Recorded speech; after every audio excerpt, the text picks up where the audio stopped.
এই ধরনের মানুষের কপালে সবসময় দুঃখ লেগেই থাকে। তুমি যদি অতিরিক্ত নম্র, ভদ্র এবং অতিরিক্ত বিনয়ী হয়ে থাকো, তাহলে তোমাকে সবাই এমনভাবে চেপে ধরবে যে তুমি উপরে উঠতেই পারবে না।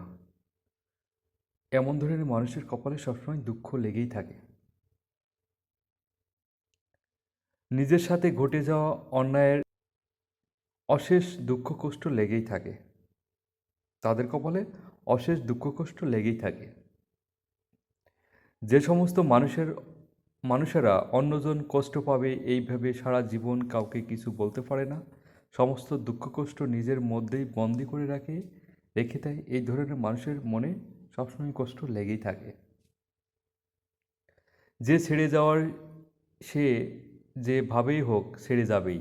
তাকে যদি তুমি জোর করে আঁকড়ে ধরতে যাও, সে সেখান সেখানে তো তুমি কষ্ট পাবেই।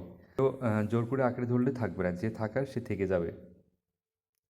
যদি ভদ্র ছেলে বা মেয়েকে বিয়ে করতে না পারো, তাহলে তো তোমার জীবন পুরো কষ্টের অন্ধকারে ডুবে যাবে। যদি ভদ্র ছেলে বা ভদ্র মেয়েকে তুমি যদি বিয়ে করতে না পারো, তাহলে তোমার লাইফে দুঃখ কষ্ট ভরে যাবে। যারা অতীতের দিকে তাকিয়ে থাকে, অতীতকে নিয়ে সবসময় ভাবতে থাকে, কোনোভাবেই অতীতকে ভুলতে পারে না, তাদের জীবনে দুঃখ কষ্ট লেগেই থাকে। এই ধরনের মানুষের জীবনে দুঃখ কষ্ট লেগেই থাকে, অতীতকে যারা ভুলতে পারে না। এমন কিছু মানুষ আছে যারা অল্পতেই খুশি নয়, যত পায় আরও চায়। ফলস্বরূপ শেষে বিশেষ কিছু না পেয়ে সারা জীবন হীনমন্যতায় ভুগতে থাকে। এই ধরনের মানুষের জীবনে দুঃখ কষ্ট লেগেই থাকে সবসময়।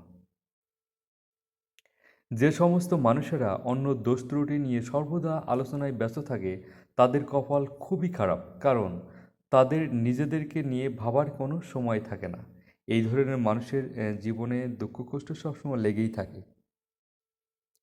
কিছু মানুষ আছে যারা অন্যর ভালো সহ্য করতে পারে না, আর অন্যর ভালো দেখতে গিয়ে নিজের ক্ষতি করে বসে।